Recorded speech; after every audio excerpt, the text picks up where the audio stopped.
Yo yo, what's up, bonjour à tous et bienvenue sur le podcast Cardano français, le seul podcast qui vous donne toute l'information sur votre blockchain préférée. Quentin, aka Mr. Q, sera votre hôte pour toute la durée de l'émission. Mais avant de commencer, laissez-moi vous parler de Crypto Suprême, sponsor numéro 1 du podcast Cardano français. Crypto Suprême est le site internet où vous pouvez vous procurer tous les articles Cardano, Emurgo et UHK. Que ce soit des vêtements, des pièces de collection ou des articles de bureau, vous trouverez sur le site cryptosupreme.net les meilleurs produits, les meilleurs prix et le meilleur service. Avant que j'oublie, aucune information donnée dans le podcast ne doit être prise comme un incitatif à investir dans le projet Cardano. Il est toujours mieux de faire ses propres recherches avant d'investir dans n'importe quel placement financier. Bonjour à tous et bienvenue sur le podcast Cardano français. J'espère que vous allez bien et que vous profitez de l'euphorie des crypto-monnaies. On peut dire que nous avons été comme sur un nuage dans les derniers jours avec Cardano, Bitcoin et Elon Musk. Et mes amis, what a time to be alive! Si on m'avait dit en 2017 que Cardano se retrouverait en 4e position sur CoinMarketCap, je l'aurais cru. Et je crois toujours que la première position n'est pas si loin que ça. Félicitations à tous ceux qui ont des cryptos, tous ceux qui n'ont pas fait beaucoup d'argent dans les dernières années, vos efforts ont été récompensés. Et à tous ceux qui sont à leur première expérience, je vous conseille d'intégrer les groupes de discussion sur Telegram, Facebook, Twitter et renseignez-vous avant d'acheter. Parlez à la communauté, posez des questions, faites vos recherches, ne vous laissez pas guider par les émotions, même si nous avons une tonne de bonnes nouvelles, prenez le temps de vous instruire avant d'agir. Et profitez-en pour smasher aussi bien fort le bouton like, abonnez-vous à la chaîne YouTube et partagez l'épisode avec vos proches. Grâce à vous, l'écosystème blockchain grossit de jour en jour. Le contenu de la chaîne YouTube met l'emphase sur le projet Cardano et ce qu'il y a de bien, c'est qu'avec ce projet et Charles Hoskinson, on apprend beaucoup de choses utiles qu'on peut comparer avec les autres projets. Aujourd'hui, je vous présente le projet Cardano. C'est toujours intéressant de refaire une mise au point du projet parce qu'il y a toujours de nouvelles personnes dans notre écosystème. Et en étant en 4e position, certaines personnes pourraient être intéressées à en savoir plus sur la blockchain Cardano. Alors voilà, Cardano est une blockchain de 3e génération. Pourquoi une blockchain de 3e génération? Parce qu'en 2009, Satoshi a créé Bitcoin, ce protocole informatique qui permet de transférer des actifs numériques d'une personne à l'autre sans intermédiaire de confiance et sans rester en possession de l'actif en question. Dans le cas de la monnaie, lorsque je fais une transaction de 1 $, la banque s'assure que mon compte est débité de ce 1 $ et que le compte de l'autre personne possède le 1 $ en question. Bitcoin a résolu le problème de la double dépense avec beaucoup d'élégance. Cependant, certaines personnes trouvaient que Bitcoin était lent, pas très dynamique et pas très intelligent. Ils ont commencé à développer des fonctionnalités sur la blockchain Bitcoin, mais c'était très difficile parce que Bitcoin n'a pas été créé pour ça. L'objectif de Bitcoin évolue de plus en plus vers un actif qui conserve sa valeur, et c'est très bien comme ça. Malgré tout, Vitalik Buterin, le créateur d'Ethereum, voulait dynamiser les transactions ou être en mesure de les personnaliser. Parce qu'avec Bitcoin, il n'est possible que de pousser des transactions, mais dans la vraie vie, il peut y avoir des termes et des conditions qui pourraient déterminer l'exécution d'une transaction, comme dans un contrat intelligent par exemple. Donc si Bitcoin est la première génération, Ethereum est la 2e génération parce que la blockchain Ethereum a réussi à créer quelque chose de tellement différent de Bitcoin qu'elle a maintenant son propre écosystème et sa propre vision. Les gens continuent de vouloir comparer Bitcoin et Ethereum pour savoir si Ethereum possède vraiment tous les éléments lui permettant d'être un actif qui garde sa valeur, être un moyen de paiement et une unité monétaire. Bitcoin et Ethereum sont fondamentalement différents. Ils ne compétitionnent pas pour le même carré de sable, et c'est parfait comme ça. Ethereum est comme le langage de programmation JavaScript utilisé par les développeurs pour programmer des sites internet ou des applications ayant une expérience utilisateur plus agréable que juste des pages statiques. Ethereum a permis la création d'un marché de plusieurs milliards de dollars par la création de tokens utilisés pour des levées de fonds. Ce n'est évidemment pas la chose la plus glorieuse du monde des cryptos, étant donné qu'elle est à l'origine de beaucoup de projets ou ICO qui n'ont jamais livré la marchandise. Beaucoup d'investisseurs ont perdu de l'argent durant cette période, mais nous avons également des contes de fées avec des cryptos comme MakerDAO, Chainlink ou Uniswap. Il n'y a pas eu que du mauvais, il y a également eu du bon, et c'est ce qui a permis de créer un autre marché qui a déjà dépassé le marché des ICO. Je parle bien entendu du DeFi avec le farming de SushiSwap, de PancakeSwap ou Compound. Donc Ethereum est vraiment cette deuxième génération de blockchain qui a généré du capital et développé l'écosystème en permettant de programmer des transactions et de rendre possible la tokenisation de vrais actifs. Il y a encore beaucoup d'innovations à venir avec les oracles, mais comme pour la première génération, Ethereum a malheureusement des problèmes majeurs. Et à la différence de Bitcoin, ce ne sont pas des problèmes dus à des choix de conception. Le fait que Bitcoin n'exécute que 7 transactions par seconde est un choix qui a été fait lors de la création de Bitcoin. Satoshi a priorisé la décentralisation et la sécurité à la performance. Et sur le long terme, la communauté a bien fait de continuer de prioriser la décentralisation et la sécurité versus la performance. Ethereum est une plateforme de développement avec un actif devant être utilisé pour faire fonctionner le système. Malheureusement, Ethereum a développé un langage de programmation ne répondant pas aux critères de qualité nécessaires pour supporter un marché de plusieurs milliards de dollars. Les développeurs qui utilisent le langage de programmation d'Ethereum sont comme des mécaniciens réparant une voiture avec des fourchettes et des couteaux. Ils se débrouillent, mais à un moment donné, le travail est mal fait et des accidents arrivent. Donc les problèmes soulevés par Charles Hoskinson sont la performance, qui est à peine supérieure à celle de Bitcoin, l'interopérabilité et la gouvernance.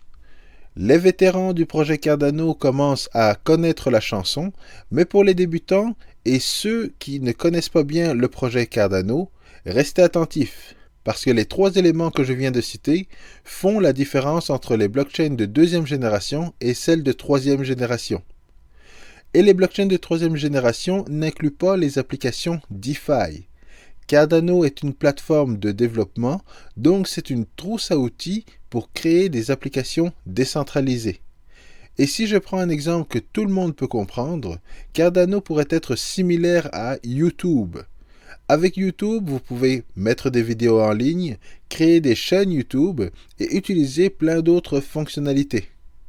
Les développeurs seraient comme des YouTubers qui vont exploiter toutes les fonctionnalités de YouTube pour créer du contenu intéressant. Et la communauté du YouTuber vont regarder sa chaîne YouTube, ses vidéos, acheter ses produits et développer son marché. C'est la même chose pour Cardano. Les développeurs vont créer des applications qui seront développées sur la blockchain Cardano, qui va posséder plein de fonctionnalités nécessaires pour créer de grosses business qui vont avoir des milliards d'utilisateurs. Mais pour cela, il faut que Cardano ait une performance similaire à Visa, Facebook ou Google en termes de transactions par seconde. Les transactions ne seront pas uniquement des transactions monétaires, mais cela peut être des transactions de supply chain, d'identité numérique ou de contrats intelligents. Et bien entendu, il faut que le réseau soit assez fluide pour ne pas être saturé par toutes ces transactions. Et pour ça, Cardano a plusieurs cordes à son arc pour la performance. Ouroboros, le protocole Proof of Stake, est de loin plus performant qu'Ethereum. Bashot est la phase qui va introduire plusieurs mécanismes pour augmenter le nombre de transactions par seconde, seulement rien ne sert de courir. Il faut livrer les fonctionnalités en temps et lieu. Actuellement, les transactions par seconde sont rapides et moins chères que sur Ethereum. C'est la raison pour laquelle IOHK priorise les autres phases avant Bashot, même si le développement se fait en parallèle. Le deuxième objectif des blockchains de troisième génération est l'interopérabilité avec les autres blockchains, mais également avec les systèmes traditionnels. Le monde des cryptos est une goutte d'eau dans l'océan par rapport au marché des TI. Et pourtant, à Cryptoland, les blockchains n'arrivent pas à s'envoyer des transactions. Et malheureusement pour les bitcoins maximalistes, il n'y aura pas qu'une seule blockchain qui va prendre le dessus sur toutes les autres. Même s'il existe plus de 2000 cryptos et que 95% de ces cryptos vont mourir par sélection naturelle, le 5% restant devront être en mesure de s'échanger des informations pour conquérir une partie du marché des TI. Donc le monde des cryptos a besoin d'un standard de communication comme le Wi-Fi. Et Cardano possède déjà un standard nommé Nipopos. Ce standard est déjà en test avec la blockchain Ergo. Bientôt, elle le sera avec Litecoin et peut-être même IOTA et SingularityNet. Cardano a déjà des blockchains partenaires souhaitant tester ce standard permettant de s'envoyer des transactions d'une blockchain à une autre sans passer par un exchange centralisé. Donc l'interopérabilité entre blockchains est essentielle, tout comme l'interopérabilité avec les systèmes legacy. On parle de tous les systèmes financiers, les systèmes gouvernementaux, les universités et les Fortune 500. Tous ces systèmes commencent à se réveiller et à vouloir tester la blockchain. Et le monde de la blockchain a intérêt à faciliter l'intégration de ces systèmes. C'est pour cela que Cardano permet d'ajouter des métadonnées à ces transactions. Les métadonnées sont toutes ces informations super importantes pour les systèmes traditionnels, comme l'identité numérique de l'émetteur ou du récepteur de la transaction, l'endroit où a été effectuée la transaction, la raison de la transaction et est-ce que la transaction respecte les normes financières ou d'autres normes. Toutes ces informations ne sont pas importantes lorsque vous envoyez vos cryptos de votre wallet Daedalus à votre Ledger ou sur Kraken. Mais lorsque vous convertissez vos cryptos en dollars ou en euros et que vous les déposez dans votre compte en banque, les institutions financières deviennent très stressées et veulent tout savoir sur d'où viennent ces crypto-monnaies. Et c'est normal, parce qu'elles sont mandatées par les autorités à surveiller tout mouvement financier et en cas de doute, ils envoient tout cela à l'agence des revenus et vous connaissez la suite. Donc, pour toute blockchain comme Cardano qui veut être une blockchain de troisième génération, il faut avoir en tête l'intégration de mécanismes pour faciliter l'échange des informations uniquement lorsque c'est nécessaire. Quand vous devez fournir des informations sur vos transactions, vous pourrez facilement le faire et lorsque vous voudrez jouir de votre vie privée, vous pourrez le faire également.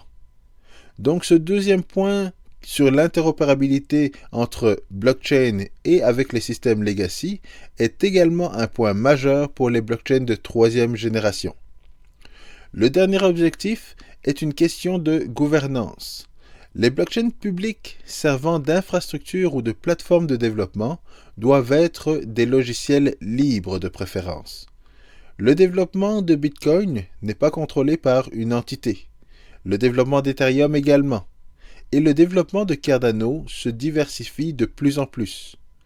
Au départ, l'objectif d'IOHK était de finaliser les 5 phases dont Voltaire pour avoir un développement décentralisé. Mais avec l'avancement du projet Catalyst, nous avons déjà un écosystème qui se décentralise et beaucoup de membres de la communauté commencent à développer des outils et contribuer au développement de l'écosystème de Cardano. Et lorsqu'il y a plusieurs entités responsables du développement d'un système sans unité centrale, cela prend une bonne gouvernance pour coordonner les travaux et les financer. C'est pour cette raison que Cardano possède un système de trésorerie qui permet au système de payer pour ses propres dépenses d'entretien et d'évolution, et un système de vote pour voter sur des idées de projet ainsi que sur la direction du projet Cardano. La gouvernance n'est pas une science exacte, mais elle est incontournable dans un contexte de décentralisation. Et voilà ce qui fait le tour de tous les éléments nécessaires pour faire d'un projet une blockchain de troisième génération. Et vous remarquerez que beaucoup d'autres blockchains se contentent de travailler sur un aspect bien particulier, comme la performance pour Zilliqa et QuarkChain, l'interopérabilité pour Chainlink, Polkadot ou XRP, et la gouvernance pour nos amis de Tezos et Dash. Et je vous invite à faire le test avec les autres projets blockchain. Quels problèmes cherchent-ils à résoudre? Cardano cherche à résoudre tous les problèmes et ils sont sur la bonne voie pour réussir. Mais vous allez me dire, mais ce n'est pas possible. Le développement est long et ils devraient focuser sur un problème parce que sinon la concurrence va passer devant eux. Et voici ma réponse par rapport à ce point. Le monde de la blockchain n'a que 12 ans. Nous ne sommes pas encore un écosystème mature. Les grandes entreprises ne s'intéressent pas encore à la technologie blockchain, comme pour le cloud ou l'intelligence artificielle. Il y a encore des enjeux techniques pour arriver au stade où Google va décider d'intégrer la blockchain dans son moteur de recherche. Donc Cardano a compris que dans le contexte actuel, rien ne sert de courir. Pendant que tout le monde veut aller sur la Lune, eux veulent viser une autre galaxie. Et pour être certains d'y arriver, ils veulent mettre en place les méthodes de développement que les compagnies qui construisent des fusées ou des simulateurs de vol utilisent. Cardano est le dernier Ethereum killer né lors du dernier bull run. Toutes les autres blockchains sont à 2 doigts de sortir du top 20. Et dans le fond, Cardano ne veut pas être un Ethereum killer. Bitcoin est le king des cryptos, Ethereum est le king des smart contracts et Cardano va être le king des blockchains de troisième génération. Alors je termine là-dessus. Si vous avez aimé le contenu du podcast, n'oubliez pas de smasher bien fort le bouton like, abonnez-vous à la chaîne YouTube et partagez l'épisode avec vos proches. Je vous retrouve bientôt pour un nouvel épisode et d'ici là, je vous dis à très vite. Peace.